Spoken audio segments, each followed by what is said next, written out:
All right, good morning. If you are joining us, thank you for joining us. If you're watching the replay, thank you for taking the time out to watch the replay. If we haven't met, my name is Ladi Jiya. I'm a career transition consultant in Manchester, and this is the Launch Path series. I decided to start having these talks because I meet a lot of senior professionals in particular. And so many people are struggling with it's a brutal job market, wondering, where the opportunities are.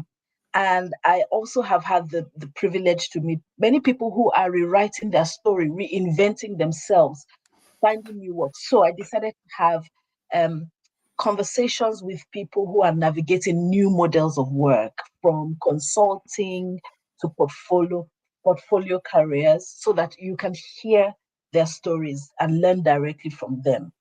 Um, this is a place where we're talking honestly. There's no, we're not doing any cosmetic talk. We're telling you the behind the scenes, the exact steps, and thinking. Today's topic, we're talking about fractional work, fits that space perfectly. And um, I am talking with Daley. Daley will do a full introduction of himself shortly, but Daley is a commercial leader who has, would I say, pivoted, reinvented, you know, his role, how he brings value into business by doing fractional work. And we're going to explore what is fractional work, what does it take to do it, um, and who needs it. Please welcome. We welcome questions. We're going to be answering your questions. Feel free to drop questions. Welcome, Amechi from Wellingborough in the UK. Welcome. Thank you for joining us. All right, Daley, we'd like to meet you. Please introduce yourself. Okay, I'll keep it super brief, Ladi. So my name is Daley Robinson. So I'm a fractional marketing director with my own business Inflowing. So effectively, my career can be summarized in a book, thinking of two chapters, really. So the first 12 to 13 years of my career, I spent client side working in a variety of different B2B technology businesses, kind of working my way up to group marketing director level positionings. And yeah, effectively the second chapter, which is what we're going to be talking about today, is the last 7 years of my career that I've been spending working with a range of different organizations, predominantly in the B2B sector, providing fractional marketing services. Thank you. Thank you for that brief intro, Rob. And I'm just going to jump in. First of all, what is fractional? Many of us didn't start to hear that term until about 18 months, a year ago, and suddenly everywhere is fractional. What is it exactly? How is it different from, say, contracting or independent consulting? And why are businesses turning to this model? Sure. So I think in support of what you've just said, Laddie, I mean, as I mentioned, I've been doing this type of work now for over 7 years, and it's only in the last 18 months or so that we've started to use language around fractional. So I think the types of support that have been provided by people like me that are going into organizations strategically and helping businesses meet their growth ambitions and objectives.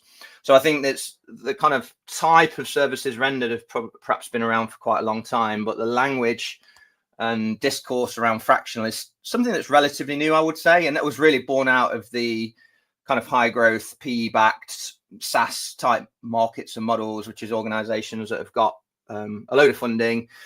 They've got that funding to help support very, very ambitious growth plans, but they're not quite in a position to be able to afford somebody full-time 5 days a week doing that. So I think it's probably, very quick definitions, because I think we could spend half an hour discussing the various types of support that can be provided by marketing people going into organizations and helping them. So I think for me, interim roles and contract roles are individuals that are doing a temporary engagement on a full-time equivalent basis. So they're going into an organization typically 5 days a week, and that might be for 3, 6, 9, 12, and in some cases longer, to effectively work head down exclusively on behalf of that organization. I think on the extreme other end of the spectrum, if you think about consulting, consultants can work on projects, and those projects can range from a few hours through to a few days and a few weeks. So, for me, consultants and kind of contracts are related to individual projects, and once those deliverables have been completed, it's the end of intervention and support. So the way that I see Fractional effectively is taking somebody who's got really rich experience and skills in a particular domain, and that individual is dividing their time up to give the benefit of their skills and experience, and making it affordable for organizations that have the need but perhaps can't substantiate at that time the investment of a full-time hire. Okay, that's interesting. So I need, from a business perspective, I need a marketing director. I can't afford one. I mean, the full salary for one. So I get a fractional who I pay the equivalent of, say, 10 days pay, and I get 10 days worth of work. Did I get that correct? Yeah, well, I think it was born out of the kind of simplest and historic way to think about it. And this is how a lot of people were distributing their time. I think in the first instance was like, you've got 5 days in the working week, and typically it's going to be a day or 2 days a week out of that time spent on an individual brand. So you're taking that, effectively apportioning your time into 20%, into 20% chunks and fractions, which is obviously then the fractional part of Fractional. So that's the simplest way to think about it. Obviously, some people might only be doing a day every 2 weeks and whatever. There is a trend now, I think, to perhaps come away from that a little bit and think more around kind of a process and a framework to take people through that's less rigid based on days a week. So that's a trend which has happened, I think, over the last 12 months. But I'm just trying to help people who might not know what Fractional is. I mean, it's best to just think about it, in that dividing that week up into 5 days, and then kind of selling that time to people who have a requirement, but they don't have 100K plus to spend on a senior marketing hire or a senior IT hire or a revenue officer or whatever the requirement is within the organization, but they need that strategic support. And that support, I think that's the key difference between Fractional and consultants and Fractional and freelancers is, it's very much should be seen as a longer term collaboration and partnership, which is driving to long-term success and value. Yeah. Okay. All right. So let's talk about the realities now, right? What does a typical engagement look like for you? And what do people often get wrong about it? But before you answer, I'd like to just shout out Rob Bradby. Thank you so much for joining us. Please feel free. Any questions you have as we continue, we're happy to stop and answer. So, Daley, what does a typical fractional engagement look like for you? What does it look like in real life? Sure. So I think the starting point typically for any fractional engagement is there has to be some strategic imperative, some inhibitor of growth that can be related to some type of sales and marketing challenge. So I think that's perhaps where, the similarities kind of begin and end really in the traditional consulting model, is that people are experiencing the symptoms of a problem somewhere in their sales and marketing engine, which kind of leads them to consider how they're going to solve that challenge. And in doing that, they're going to perhaps consider the full range of solutions in order to do so. So obviously, I'm sure for most organizations, it's, do we need somebody full time? If not, what does that look like? Is it going to be a consultant? Is it going to be fractional? Is it going to be agency support? So they're going to consider the full range of delivery models to achieve that. So I think a typical engagement is an organization that is experiencing challenges, and perhaps they're in the process of considering how they best meet those challenges, and whether fractional is a model that can support that in an optimum way. But from the fractional person's side now, what does that look like? How do people find business? So I'll tell you upfront, the questions I get most frequently asked, you've answered one of them. What's the difference, right, in models? The next thing is, how do I start being a fractional? How do I find business? How do I set up? What am I selling exactly? Sure. So I think obviously the title of this conversation today, Ladi, is, the realities, risks and rewards. And I think one of the realities you have to get really comfortable with quite early doors with Fractional is you're going to spend a lot of time on business development and networking and conversations, and you're not going to get paid for that time. So that is something that you need to consider throughout this conversation that will happen over the next 20 minutes is, like, we'll talk a lot about engagements, collaborations, when it's working, how you take people through that process, how you deliver value. But the reality is, certainly in the early days, there's a disproportionate amount of time spent on your own sales and marketing. And, the reality is it is a busy space. There's going to be 2,000, 3,000, 4,000 individuals at any one time trying to vie for the same projects and work that you do. And some of those individuals are going to be really, really good. They're going to have great experience. So, I think one of the main challenges around this is, are you willing to put yourself out there, be vulnerable, go through that process of kind of a lot of ambiguity, particularly in the early days. Over time, that improves because you get reference sites and case studies and testimonials, and you get people that give you referrals. But there is a disproportionate amount of time up front on generating yourself work. Okay. I want to go to the other side. How does a business determine, right, that they need a fractional? What should they look out for? Sure. So first of all, I think, if an organization is not in a position where the leadership team and the culture and the structure of the organization can enable marketing transformation, change and strategic imperative, then it's best not to consider a fractional. I think the reality of the situation for many organizations, and this isn't necessarily wrong, but this is just I think commentary around the state of marketing, is in a lot of organizations, marketing is very much a tactical consideration. It's about getting things out the door. It's about raising awareness on the day-to-day. It's about generating a pipeline for today, tomorrow, this month, and maybe this quarter. And there is an element of that always on what you do from a fractional perspective. So it's not necessarily shying away from that. But I think that the candidates for a good fractional engagement are people that are willing to look, okay, let's look 12 to 24 months. How are we going to fill pipeline for this week, this month, this quarter? But similarly, how are we going to evolve our product set? How are we going to look at our value proposition? How are we going to engage new markets? How are we going to scale globally? How are we going to work on sales and marketing alignment? How are we going to improve our close rate and the velocity of pipeline? How are we going to get cash in the bank quicker? So I think the good candidates for a fractional engagement versus, another individual that's going to commission freelance services in social media or email or whatever, is the starting point is marketing strategy. The end point is marketing strategy, and the operational execution of that falls off the back of it. So, yeah, I think good candidates are in businesses that have a leadership team, a CEO, an MD, a board of directors that, are open to marketing being the vehicle of significant transformation and improvement.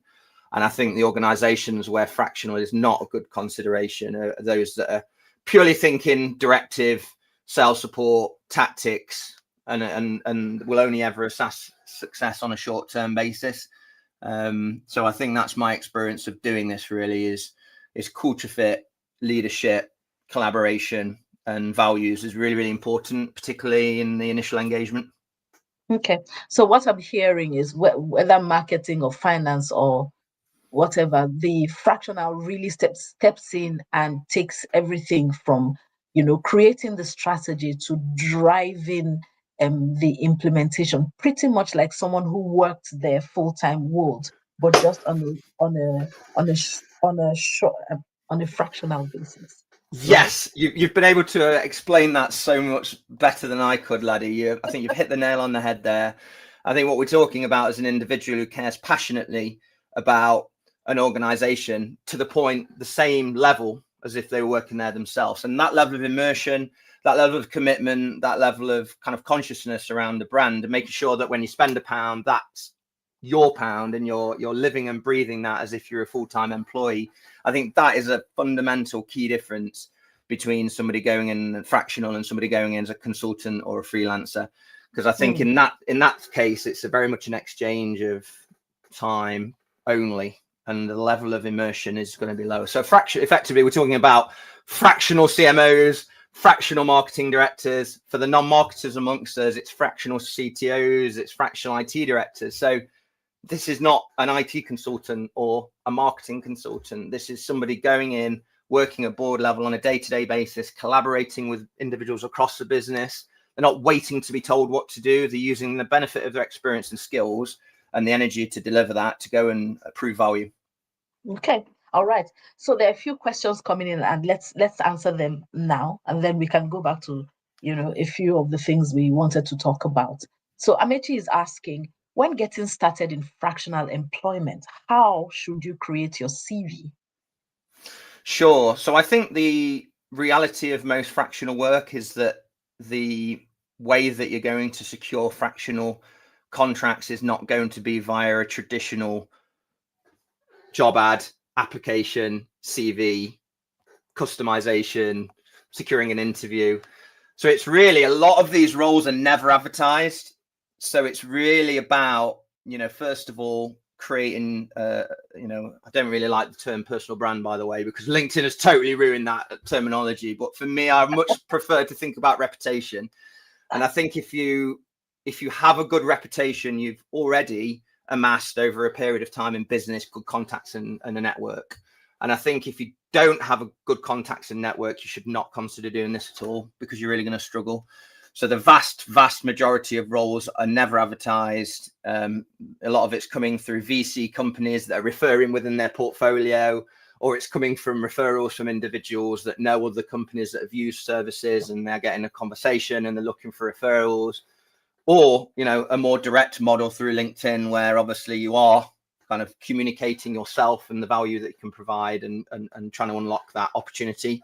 So I think, I'm not saying that you won't find situations where you would need to apply via a CV, but that's way more likely when you look at interim or contracting.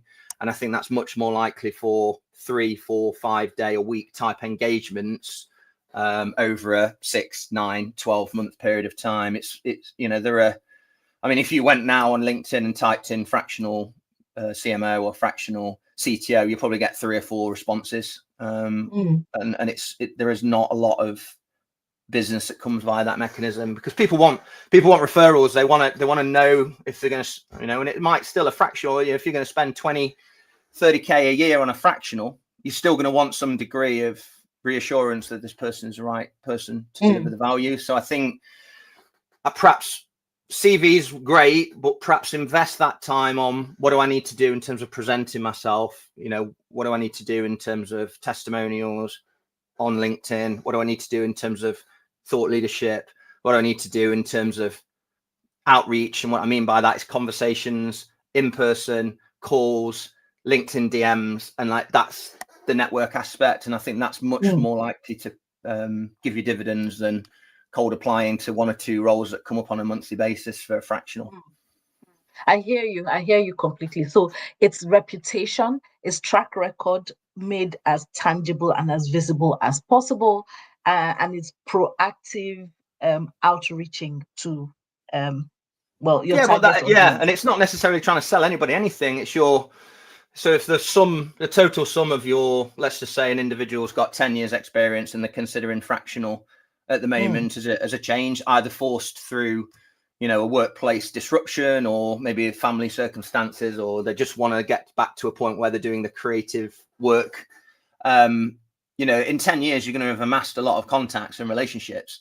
So I think for me, it's always been much more valuable to spend time networking with people that you like, people that you've got a good relationship with, and in trying to help them, be of service to them, understand what they're looking for at that time. And that's where the referral kind of network model works really well. I think if you're going in trying to sell all the time to individuals that you do or don't know, I've personally not found particularly high value from doing that. I've always had more success when it's like, okay, I really like this person, we always had great conversations, I haven't chatted to him for a couple of years, and then that's the starting point for, do you have 30 minutes for a coffee or a chat, and trying to understand what they're looking to achieve at that time and how you can support them. And I think there is an element of, you're not doing that because of reciprocity and you're not trying to get anything from it. But I think the way that the universe works is I think through doing that, you end up in a natural conversation about the things that you're looking to achieve. And I think that's where the network effect, the compound effect of, of outreach, but it's really community engagement is probably a better way of thinking about it. Okay. All right. I think we've kind of covered this next question a bit, but I'll still just mention it just in case you have any additional thoughts. The question is, will someone need to go all in as a fractional worker? And we've talked about that. You do need to go all in. And the same question as Amechi, how do you start the ball rolling? I think we've kind of spoken to that, but do you have any additional thoughts? How do you get to start the ball rolling? Yeah, sure. So I think the best way to start the ball rolling, and this is a total opposite of what I did. So here I'm asking you to do as I say, not as I do. So the best way to do this, I think, is to have a stable income at the time, is to sit down and think about what you really want. And I think if you want to get to a point where you've got more control over your life, if you want to get to a point where you're delivering value in the areas that you're passionate about, and working with organizations that, multiple organizations where you can really make a difference, if that inspires you, then the best time to consider this is when you're sitting there, perhaps in traffic, driving home on a Friday night at 4 o'clock, and you're waiting for pay slip to come at the end of the month, and that's a great time to consider the bigger picture. So I think it's always better if you can get, and you're not going to need a lot, but if you can get 1 or 2 potential clients teed up while you're still gainfully employed, that is totally the best way to do this. I mean, I just definitely did not do that. I pushed the nuclear button and I was like, I'm done. I literally gave myself I had 3 months income to survive from my previous role. And I was like, I'm done. I can't do this anymore. And that was a starting point.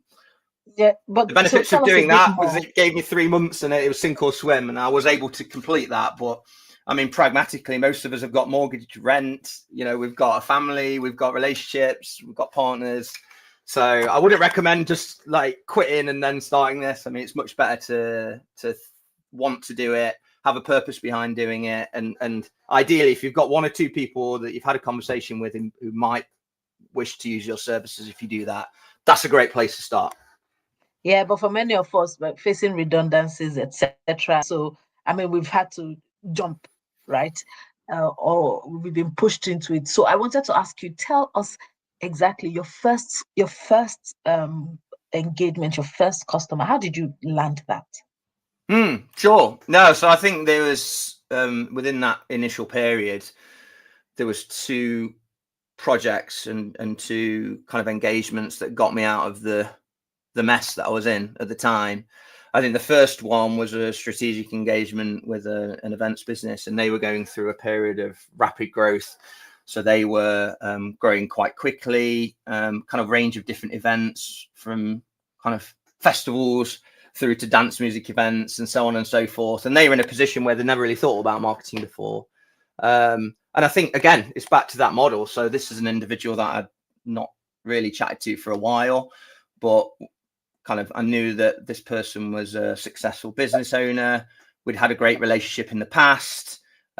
We shared a lot in common in terms of the values and principles of life in general. And the starting point in this instance was a beer in a pub close to where he lives on a Tuesday night.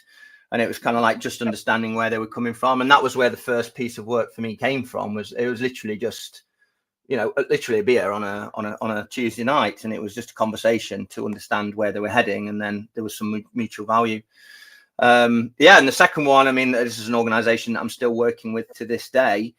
Again, I think this particular one was more of an inbound piece, so that it was them getting in contact with me off the back of the activity that they'd seen on LinkedIn. I mean, bearing in mind, this is going back 7 or 8 years, so it probably predates any real kind of noise around this personal branding, which you can't avoid at the moment. But this person I'd worked with before in a previous role. So when I was full-time client side, working as an FTE in a business, this is an individual who was a supplier to me at the time. This is back to that reputation piece. They knew that I was in a position to be providing fractional services now. They reached out to me to say, look, you know, we've been working with this other person, and these are the things that have worked well. These things aren't well. Is it worth having a conversation? I mean, that is an ideal situation, but you know, the time invested. I think it's very, very difficult if you've not got that framework in the past. You know, and it's back to, like, if you don't have, and I don't mean this disrespectfully, but if you don't have a good reputation in the past and a good network, I'm not sure that Fractional, even if you've been made redundant, you know, you're probably better to try and do a bit of freelancing, or, you know, try and maybe retrain, do something else. But I think realistically, you're going to really struggle if you don't have a, you know, a network and a reputation in a particular sector. And I think if it's a niche, that's not necessarily a bad thing.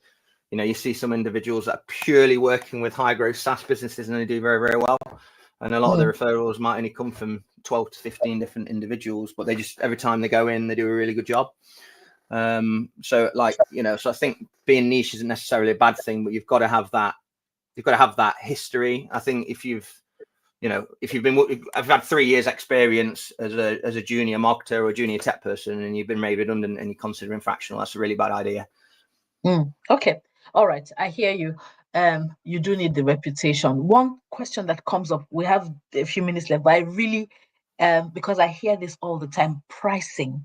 How do you charge? How do you package the services?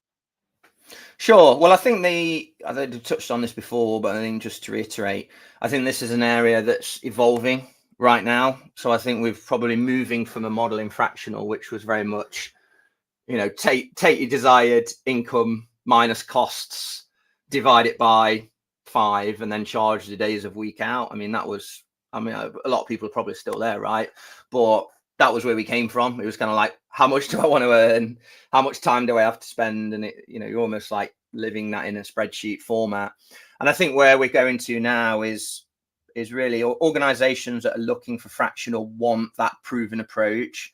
They're effectively looking for that framework, that kind of process that you can follow. And obviously the detail within the process is going to change, and every organization is different, and the markets and the segmentation, targeting position is going to be different, audiences, ICP, like all of that good strategic stuff is going to be different.